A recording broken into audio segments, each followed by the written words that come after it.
Good morning, students. Being students of literature, I'm sure you all are aware of the different genres: poetry, drama, fiction, short stories. Today, I'm going to talk about another genre of literature, which is called life writing or writing lives. As the term says, it's about writing one's lives.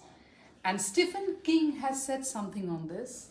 He said, writing is not life, but I think that sometimes it can be a way back to life. Because when you write about your lives, you go back.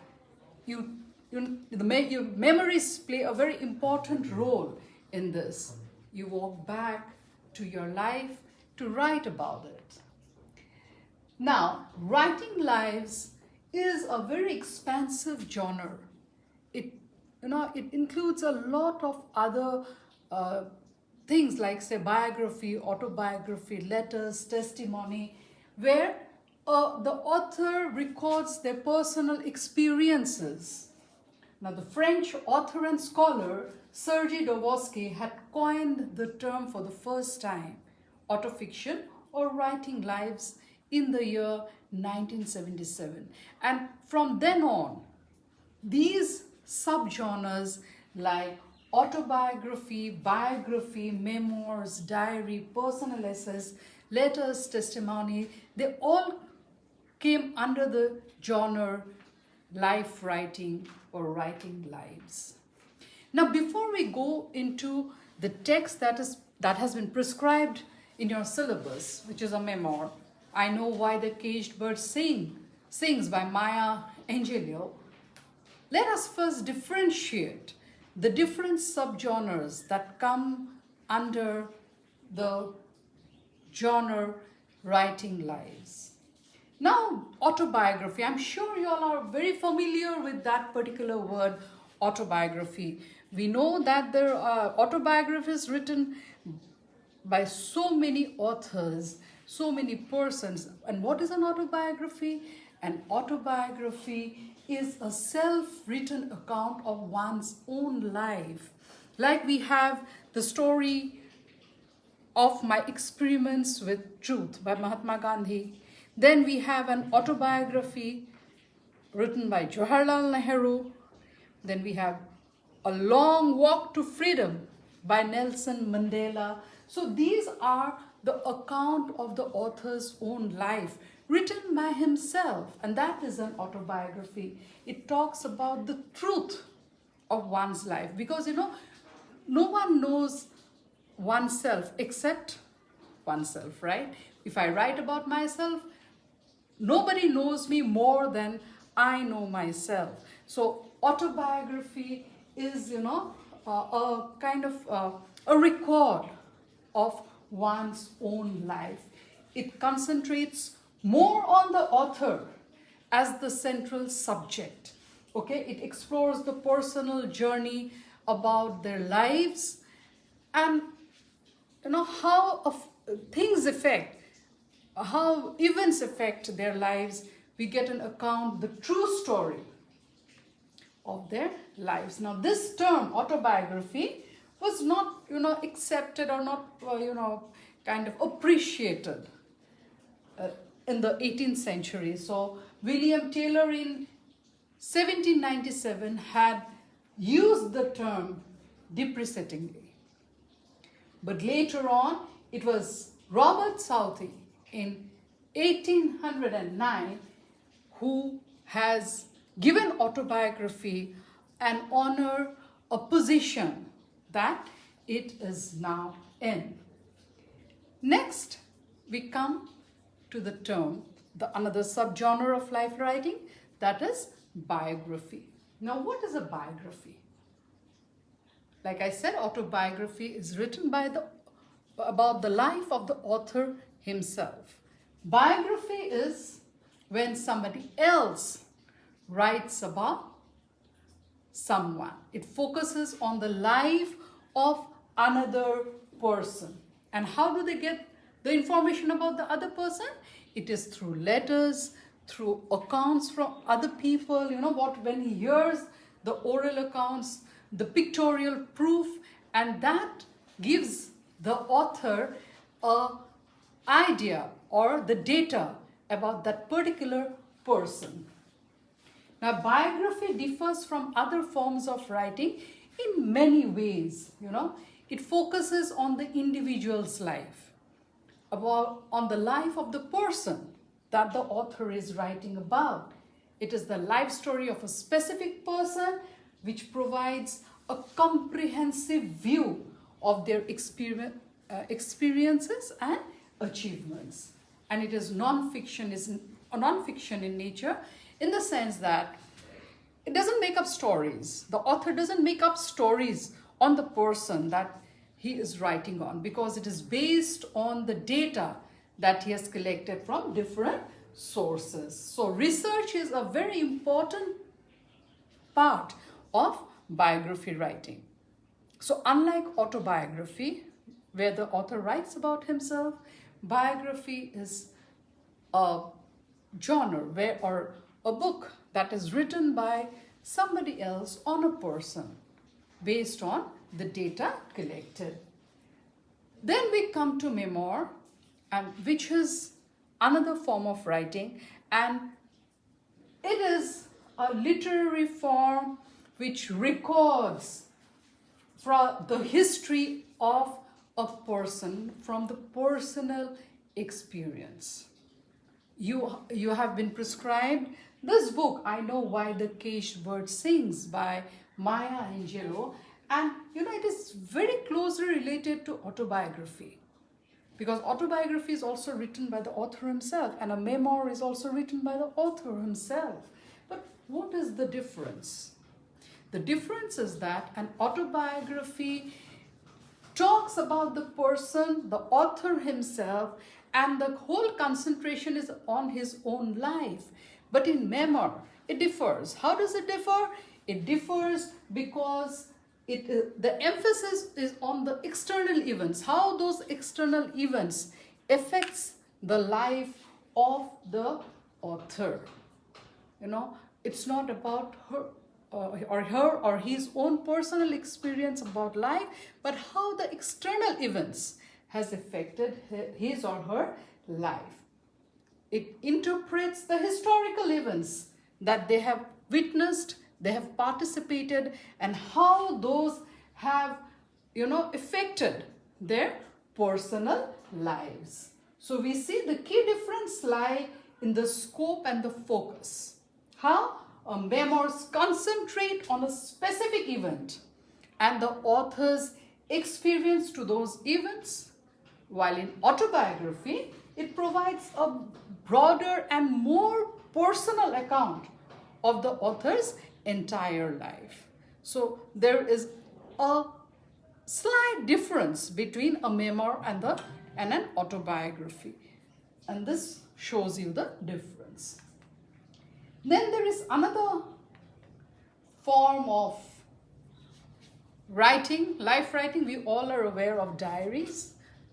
I think most of you maintain a diary, so I don't think I have to explain much on this, because where you write an account of your daily life. It's in a chronological manner, but it also gives, kind of records historical facts. Like we have the diary of Anne Frank, where she writes about her experiences during the Nazi attack.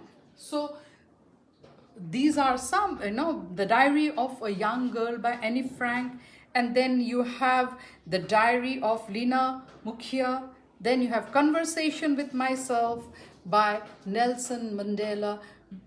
These gives an account of their lives which they have written down in diaries. So here there are certain features of diary writing. What is it? The diaries are primarily intended for personal use. When we write a diary, we don't intend to kind of have an audience. We don't intend to have readers. These are personal records which we keep in our diaries. We write intimate things. We write about our own reflections of things which maybe we don't want to share with anybody. The content is completely personal, It involves a lot of emotions, a lot of truths which you want to express, or even the dark truths that you don't want to share with anybody. The style of writing a diary is very informal. You write as you talk, like, there's no structure, there is no polished language. Whatever comes to your mind, you write in a diary. So overall, the unique characteristics that makes diary very distinctive from other literary expression is that it, gives a very personal experience. It excludes the perspective. While writing a diary often excludes the historical perspectives. It gives an account of a person's life written down personally in a very informal and unstructured manner. Now, I had mentioned that in Memoir, the author writes about their own experiences or how the external events had affected their lives. In a diary also, the person writes about his personal account, okay, in a very unstructured and very personal way. Now, there are differences again. In a memoir, the purpose and audience is there. The purpose of writing a memoir is with an intention of sharing. You want to share your experiences with others. But when one writes a diary, the personal experience is supposed to be very, very personal. You don't want to share it with anybody. And again, in memoir, the content and structure. In memoir, the content and the content is very selective and thematic. It focuses on a particular issue. Like when we are going to do this particular memoir, I Know Why the Caged Bird Sings, we'll see that the focus is on racism.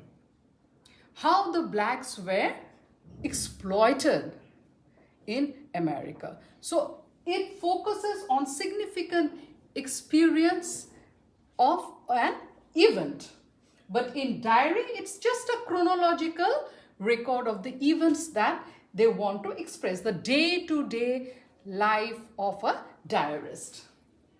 Then again, when we come to style of memoir, because it is intended for readers or for an audience, it is very structured.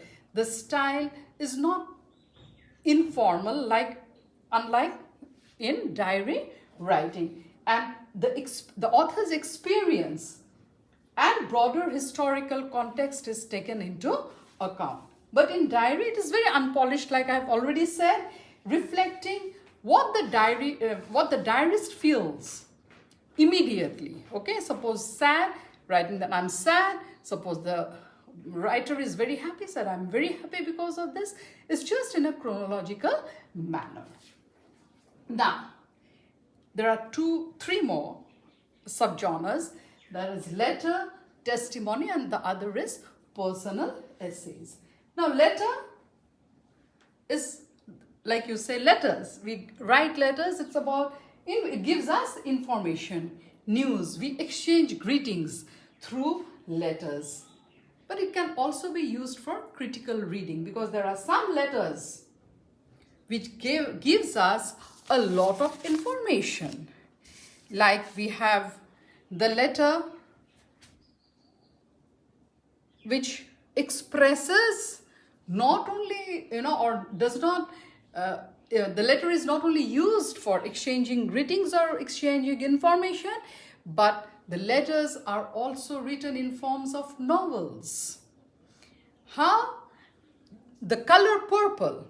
The Color Purple by Alice Walker is a novel which is in form of letters between two African American sisters, and they use letters to communicate with each other. So that is where life writing comes into being, okay?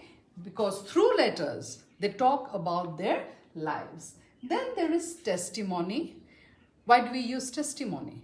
Testimony is a proof of certain things, okay? Like testimony for the Christians. What could it be? It is a description of growing up in a Christian family. It could be a description of the time when God drew the speaker to himself. So these are kind of proofs what happens in one's life. Like, for example, the Jewish survivors of the Nazi occupation of Europe, they entrusted their testimonies as proof to the Jewish historical commissions, what actually happened to their lives, what they had experienced during the Nazi occupation. So now I'm going to talk about the last subgenre, the personal essay. It is non-fiction in character, okay? It has a sense of intimacy and is written in a conversational manner. So what do you write about in a personal essay? You write about your own life, in the sense that on laziness, how lazy you are, or you can write on your experiences in college.